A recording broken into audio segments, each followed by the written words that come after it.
We are back with another video. Thank you guys for tuning in. Today we got a 2023 Honda Civic Hatchback Sport 6-speed manual transmission.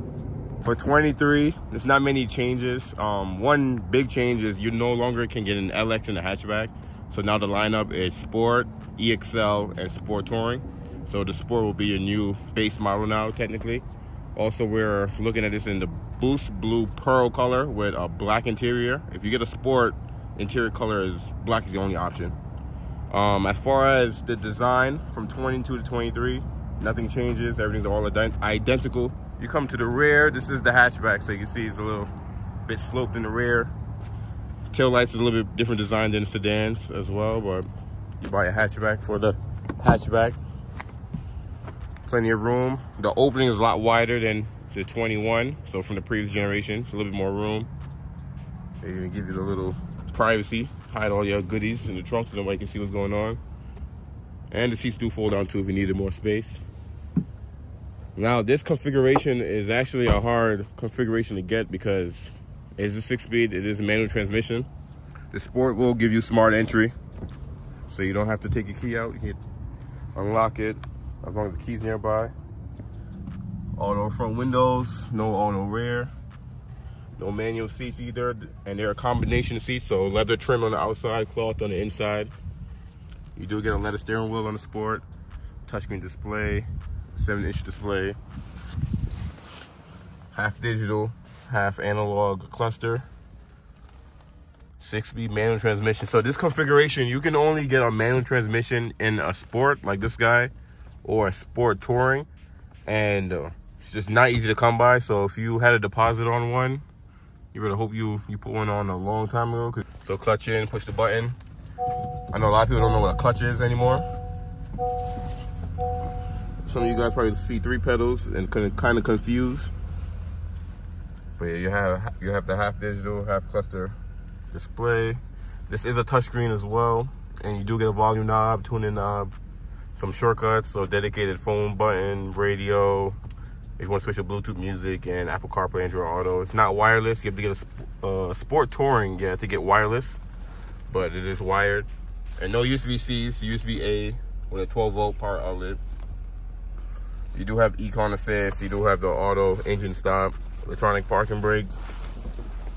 From the 21, Honda did change up this whole center console here, so the deeper cubby. They changed up the cup holder, so instead of 3, you have 2. Still pretty nice though. LED lights all in the inside. Standard auto lights. Fog lights are gone. You have to get a Sport Touring to get fog lights. And in the rear, it follows the same design as the front seat. So leather outside, cloth inside, but they're like leather trim, not really real leather. There is no USB ports in the rear and no vents for air back here. The cabin is not too huge, so you probably don't really need it, but just so you guys know, you do have some tweeters on the door, more speakers at the bottom. And for the manual transmission, it costs the same as the CVT. So MSRP on this one's a 23, 2.0. If you want the 1.5 turbo, you have to get a Sport Touring. And this guy is 26,940 with destination handling, $395 more for the color for Boost Blue. So you're still in the mid-20s. I know it's hard to kind of find vehicles in this price range, especially manual transmission, but and with the Sport, you do get those unique wheels. If you get a Sport Touring, you get the same design. It's just it's like a monochrome, so it's like a dark gray instead of a full black like on the Sport. But you do get the black mirror caps, full LED, high beam, low beam, turn signal. The hatchback does share the bumper with the Sport Touring, so even though you don't get fog lights, there's nothing there, it's just like a cover. But because it shares the bumper with the Sport Touring, they reuse the same bumper, save on cost. It looks like you have a fog light, but you don't have a fog light. But yeah, you still got Honda sensing. They did upgraded the cameras up there, so a little more wider, and adaptive cruise control, lane keep assist. They just updated everything, so it's a little bit more stronger. It's a lot less loose and don't force you in your lane as much as previously. There's no blind spot on the Sport, so you have to get an EXL to get that.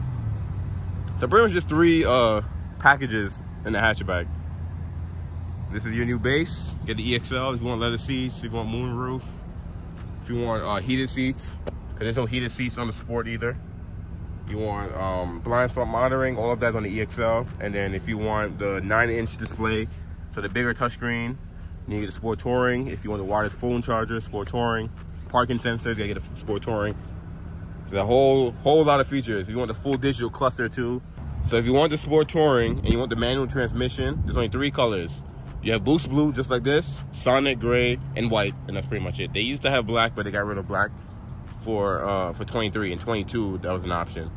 And if you're wondering kind of how the clutch feels, it's a light clutch. It's kind of something you can daily. Like, it's not too springy, it's not too hard. It's pretty soft, pretty light. If you've ever driven a newer Honda, if you've driven any Honda with their manual transmission, it's always easy to drive. And even going to gear, it's pretty notchy. A little bit more shorter than the 21s, but still dailyable. You can go into every gear with ease. Rides all the way over there. Still have a backup camera as well too. So pretty easy to drive. The biggest difference from this one to the Sport Touring is obviously the Sport Touring is gonna have the 1.5 turbo, which makes 180, and this one is a 2-liter. But even with the 2-liter, it's still pretty fun. You do have a lot more torque in the 1.5, but if you're on a budget and you don't want to spend up all the money for the Sport Touring, you still gonna have fun in this guy. So in the rear, the brake lights is LED, but the turn signal is incandescent and the reverse light is incandescent. So Honda's been having combination with their vehicles, especially the 23s, with incandescent and LEDs and kind of mismatching. And the third brake light is actually built into the tailgate there. So this little middle piece right here, third brake light. So at nighttime, pretty much just holding lights up when you're braking up and have your lights on. The rear end, a lot of people, when this thing first came out, didn't like the shape of this car, especially like the rear end, but I think it's a nice touch. It's a European design, so that's why it does look kind of I don't know what's the word, bubbly, but it's very spacious, plenty of headroom, plenty of leg room, plenty of cargo space. That's the biggest thing. And then with the Boost Blue, the car's not cleaned up yet, fresh off the truck, so it's a little dirty, but you guys can see it's an in-your-face color. Like if you're driving down the street in this thing, it'll be all in your face. But I like it. It's different. One of the easier colors to get in the sports. Honda's making a lot of white, Boost Blue, Sonic Gray. If you have any questions or anything on the Sport, drop a comment, let me know. I can definitely help answering. This one is not available. It's already pre-sold. This customer is waiting for their, especially it's a manual too, so they've been waiting for a while. Finally came in. Honda's just not producing many of these, but the 6-speed is fun to drive.